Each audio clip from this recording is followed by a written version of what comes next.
It's Spoilerin time, gentlemen, ladies, and all of you.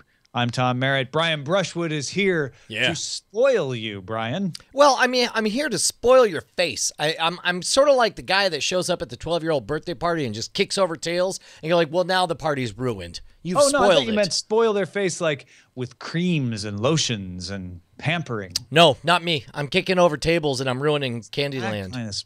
That is kind of the different takes on spoilering that Brian and I have. I prefer to spoil my television shows and movies with creams. No. And I prefer to spoil them with screams. And that's why we'll be changing the name of It's Spoilerin Time to Creams and Screams. Starting next week. Brian Tom. Hey, man. We are going to spoil for you the penultimate Hacking the System, The Shield episode 12 of season 4, Better Call Saul episode 3, and Walking Dead episode 11 of the, fifth season, is it? Yeah, man, 5 seasons. Dude, okay, so let's dive in on Walking Dead. First of all, personal story, not necessarily relevant to the plot. However, I do want to give a full background on this.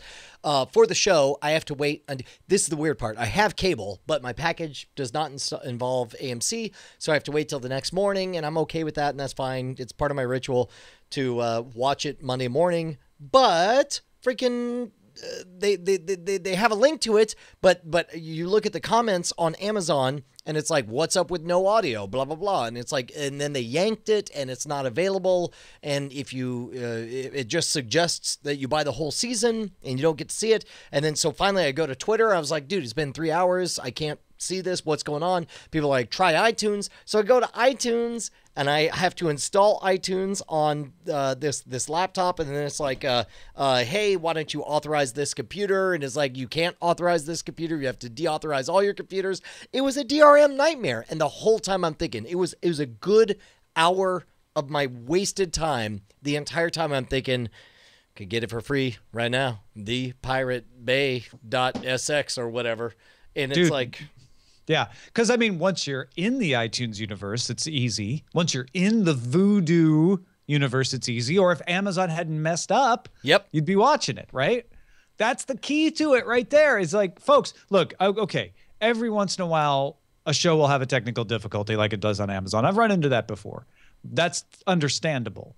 But the idea of like, okay, well, I'm willing to spend $2 somewhere else shouldn't be such a burden.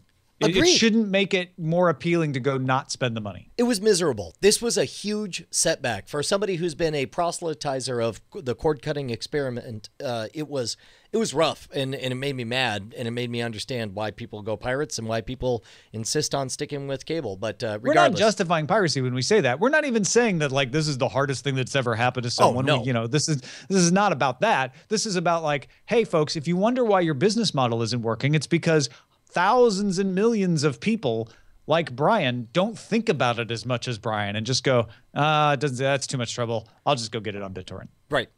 Yeah, that's a pro tip. If you're going to build a business, make sure that yours is the easiest and most reliable way to get a high quality stream. But regardless, that's neither here nor there. Let's talk about the content. This was a weird episode because structurally, it was almost identical to last week's episode, which we praised so very, very highly. We loved the fact that it was about the minutia, the reality of moving from point A to point B, about little things like getting water and so on. I suspect that I was spoiled on this episode because I had read, what kind of environment they're going to go into, and who knows whether the television show is going to be like the comic book or not.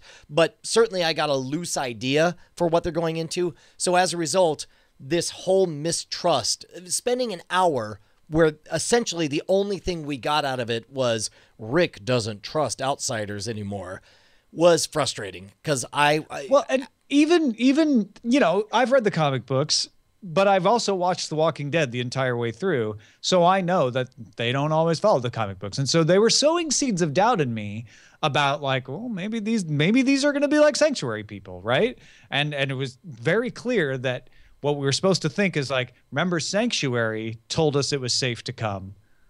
too, and invited you in and didn't shoot you out in the forest. They had their own reasons. What makes you think you're different? I wanted that to be said. I wanted Rick to justify himself more, because this episode moved really slowly, and it just felt like Rick being a knee jerk, like, gotta protect yourselves, gotta protect yourselves, gotta protect yourselves. And then when they get to the gates, which by the way, freaking loved, because to me it was like, oh my God, that's straight out of the comic book. That's awesome. Yeah. Even if I don't know, even if what's on the other side ends up being different, like that was just a jolt for me. But when we get to the gates, I was like, well, he was so irrationally obstinate before. Like, no, we'll go up the other highway. Why? Like, why would you do that?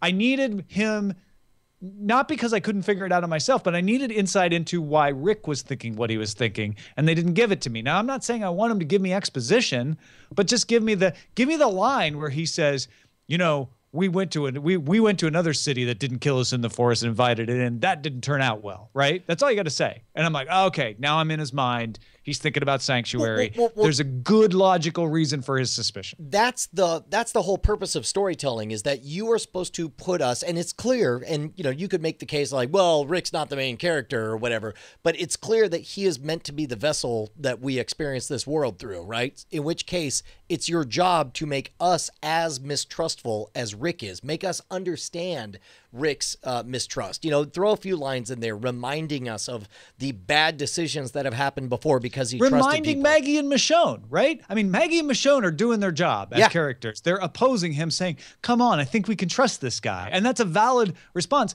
And what you should get is Rick going, yeah, but remember, you guys were there. You remember being in that container with me, right? Well, and having them go, oh, okay, yeah, that's a good point. Throw some slightly suspicious pauses in our guest in there that makes you just wonder, like, well, I don't know. I mean, but instead, he also was a little too happy. Didn't you think so? Well, to be honest, I actually loved that part of it, because it showed that in this world where everyone is so broken, pure joy and genuine kindness is met with nothing but suspicion and hate. Is that the guy you send out on recruiting, though? I mean, you would think so, right? By the numbers, he looks like he's a people person. Looks like, he's probably... No, but you're going to run into grizzled, mistrusting people. So you send out Mr. Happy Pants? I don't know. I send out somebody like Abraham. I mean, first of all, you send out a people person is what you do. I'm sorry, I didn't mean to tread on your intellectual property. Yeah, come on, man. First of all, Mr. Happy Pants is a terrible recruiter. I know this firsthand. But I didn't realize I did that until a second. But okay, so... minor edit that they made from the comic books was objectively making this guy gay, which I thought was delightful. I thought that was a great moment that made sense in this universe. It's not something like, this is one of those things. I want to see a gay relationship 10% of the time, just like reality says that it should be. It's like by the numbers around there that's realistic. And there's a gay relationship in a community in the comic book that is not this one. So what, more than just being a gay relationship, it tipped me off, like, things are different. This is not exactly the same community that you met if you read the comic book, which is good. I want that. It also gives, and I don't know if this is insensitive to say, feel free to ding me if I'm wrong, but it seems to me like tolerance is a commodity that is a luxury of a healthy civilization. So in some ways, the fact that we see this objective demonstration of, a tolerant community indicates like, oh, maybe this is, maybe they have enough resources that they're not worried about food. I think we've seen the opposite of that enough in this series. And you've missed some of those episodes, though, where we see the racist reactionary, even going all the way back to Earl, right? Yeah, no. That's a really good point. And I didn't think about that as far as like racial tolerance is also a luxury of civilization as well. Yeah, absolutely. I mean, you said it right when you said it, which is tolerance can be a luxury of civilization. Yeah. That can be lost.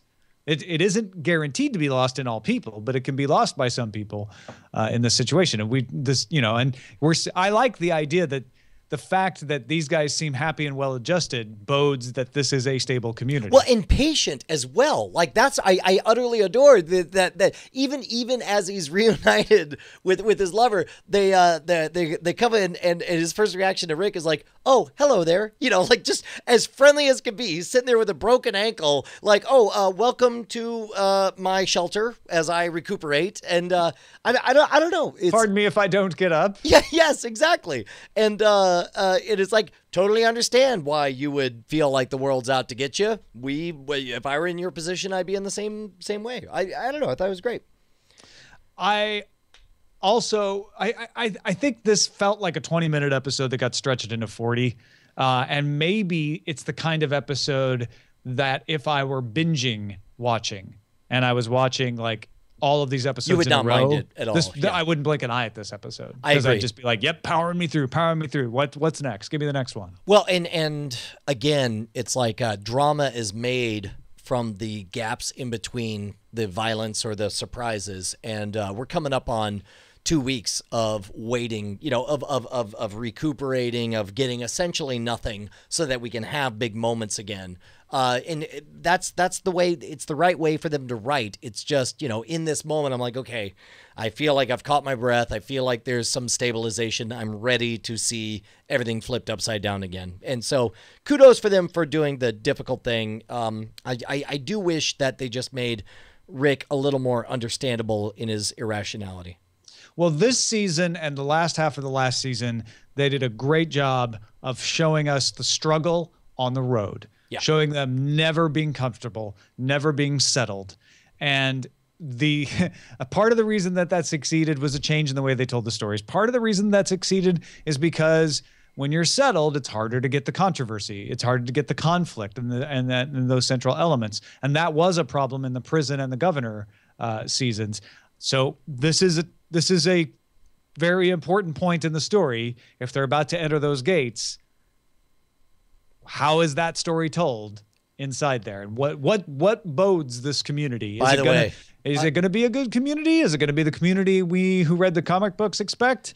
Is it going to be some totally different community? Can we real quick, this is a fair warning to everybody who has not read the comics. I would like to speculate a bit about where we're headed, speaking with Tom, who has also read the comic books.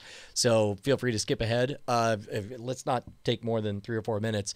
But I absolutely adored in the comic books. And for those of you who haven't read them, they essentially go into Stepford, right? They go into middle-class suburbia, preserved, and all of a sudden, Michonne has a doubly the worst time dealing with, all of a sudden she's wearing fancy dresses and going to parties where people are having polite conversations, and all of a sudden gossip becomes a factor in their lives, and it's very difficult for them to deal with. And because it's The Walking Dead, eventually something happens that bubbles over and you get back to Walking Dead stuff. But there is this strange 4 or 5 episode arc of like this weird world as they try to adapt to essentially being thrown back into the 1960s and pretending that the walkers aren't a problem. And I am way excited to see, that's why I didn't mind how slow everything went up until this point, to remind us about the gritty reality so that we're walking into this world world weary and tired and thirsty and hungry and angry and scared, and we're going to instead see Mad Men. We're going to go, all of a sudden, Walking Dead is going to become Mad Men. And it wouldn't even surprise me if they had some kind of the director of Mad Men directed this episode of Walking Dead. It's not Mad Men, dude. You didn't watch enough Mad Men. No, okay, but that's fine. But here's what I'm saying. That's fine. But that kind of, I watched enough Mad Men to know that it was about, the appearance of civility in 1960s world as opposed to the reality of what was underneath. So can we signal like it's safe to come back if you don't want to be spoiled on the comics? Sure. You don't have any comments on that? Come on in. I'm not going to spoil. I'm not going to say anything. All right. Oh, because you know how that whole arc ends. All right. Yeah, because I will not be able to be careful enough to say that. Okay. Shall we move into Better Call Saul? Yes, please. Do we remember what happened? I do. First of all, opening scene of Better Call Saul, is it opens with what has become if you want to set a location at a time in your program and it's previous to now, the best way to do it is to throw a cell phone into a lockbox. And that's what they do. The cell phone is a giant brick. It is clearly earliest 90s, latest 80s era. And then you see, it's very weird because both Bob Odenkirk and, I'm forgetting his name again. I did it last week as well. What's his name? His brother? Lenny? Yeah, Lenny and Squiggy. What, take it. Michael. It's coming. Chat. We should make it a professional Michael standard. Michael McKean. To have the IMDb page up. Let's keep saying Michael McKean until we remember Michael McKean's name. You mean Michael McKean? Because it's Michael McKean. Michael McKean is what? He's got to be like 60 or coming in his 60s or whatever. And it's weird to see that moment where they're recreating what looks like late 80s when you assume Saul is in his 20s. He certainly, has this weird mullet and is acting like a kid. But meanwhile, Bob Odenkirk is definitely 50 plus, acting this role. It's amazing that all it takes is some hairstyles, some makeup, and a giant brick phone. And that's enough for you to say yeah, sure. Great. Yeah, no, I believe it. Michael McKean's in his 30s and Bob Odenkirk's in his 20s. Sure, I'll buy that. Yeah, why not? It is funny because I haven't even paid attention to what year this is in. I'm like, I know this is before Breaking Bad. That big brick of a cell phone made me think it was farther back in time than I expected it to be.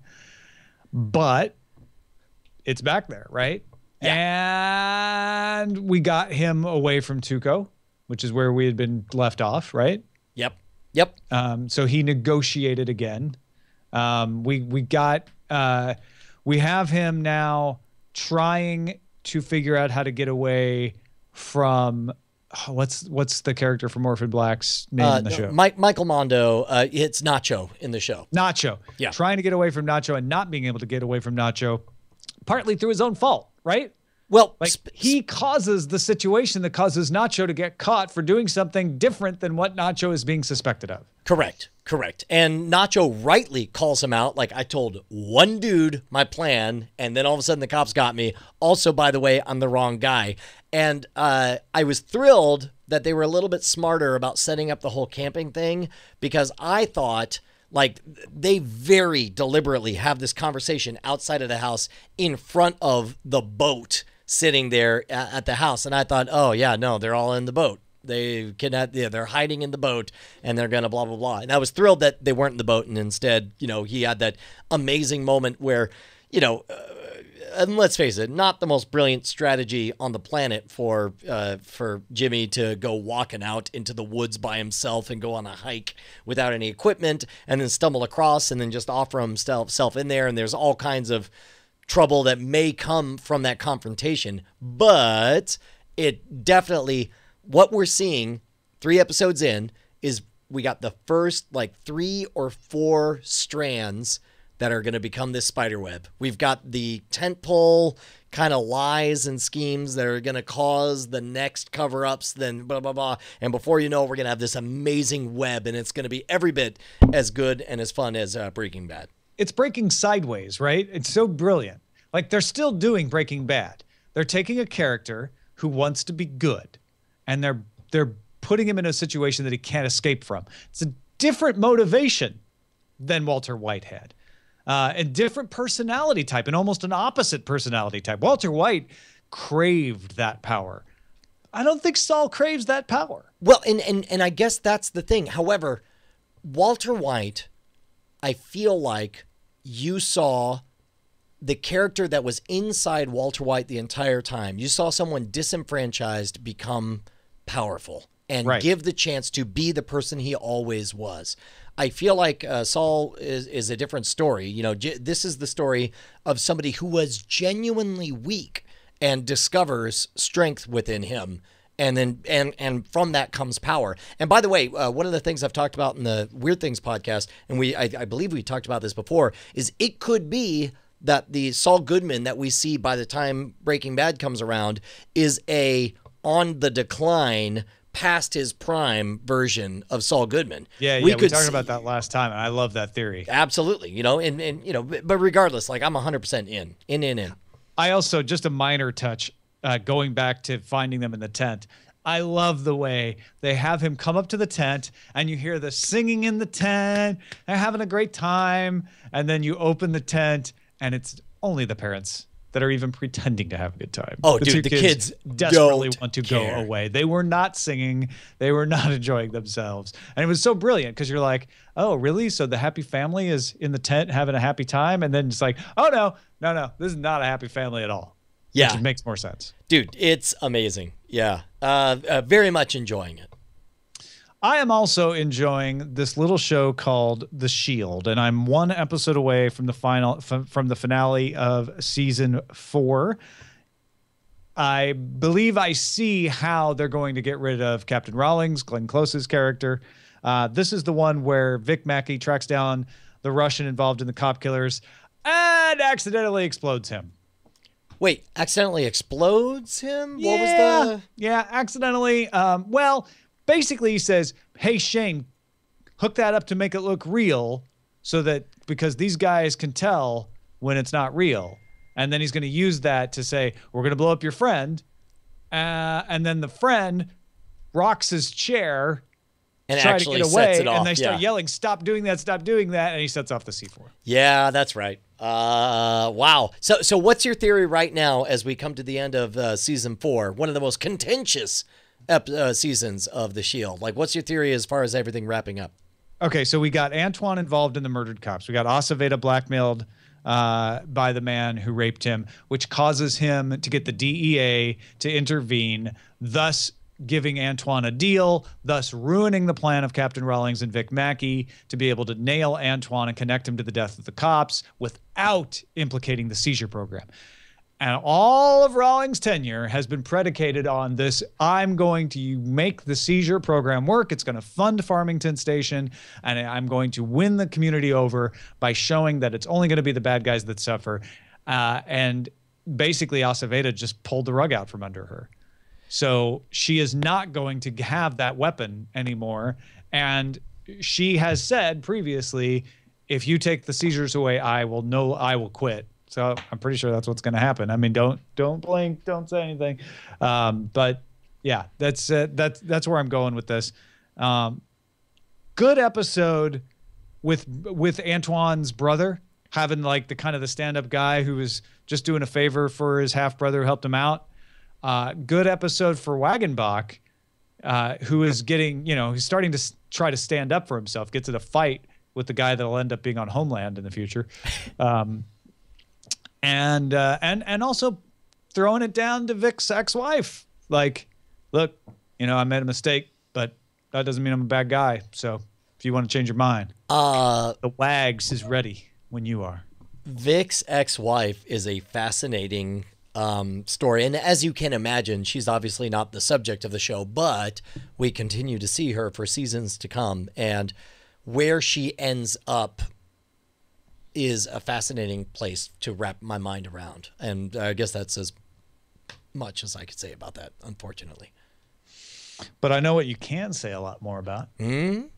Hacking the system. Tonight, the final episode. Hey, man, people are asking, I'm a Cordkiller. Where can I see Hacking the System? And it turns out pretty much everywhere now. They released the first 2 episodes of the season on YouTube. I suspect there'll be more on the Nat Geo channel. They've got the first 2 episodes on Hulu, so I assume there'll be more at hulu.com. Just look, if you want to do it for free, head out. Oh, look at that. Look at that. Look at that Hulu logo and my dumb face right there on That's Hacking amazing. the System. Would love to hear what you guys think. It's really weird to watch my children get really excited about the show.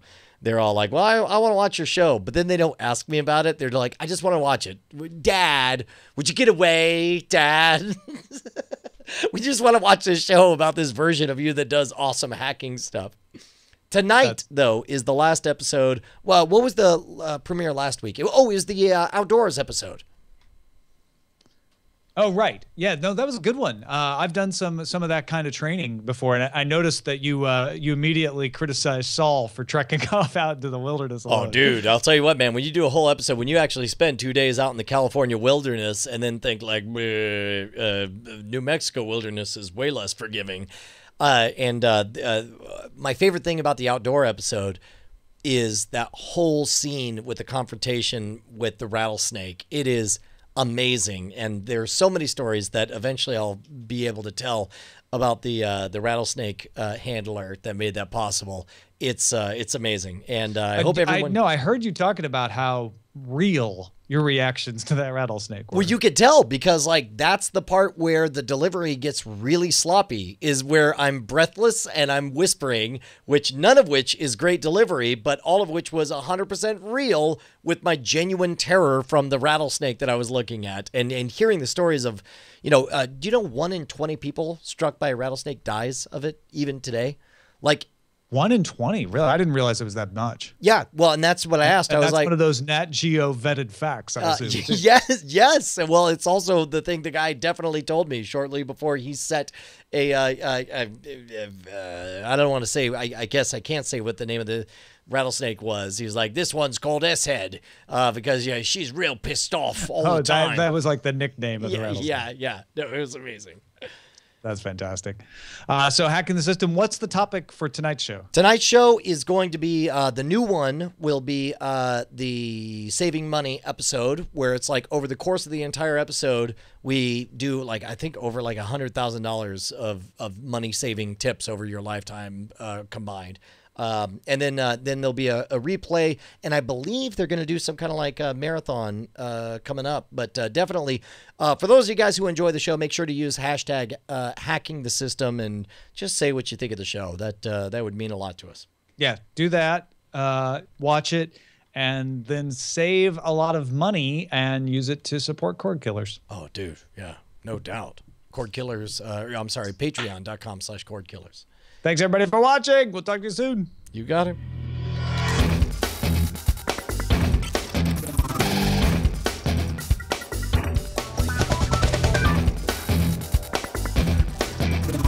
Diamond Club hopes you have enjoyed this program.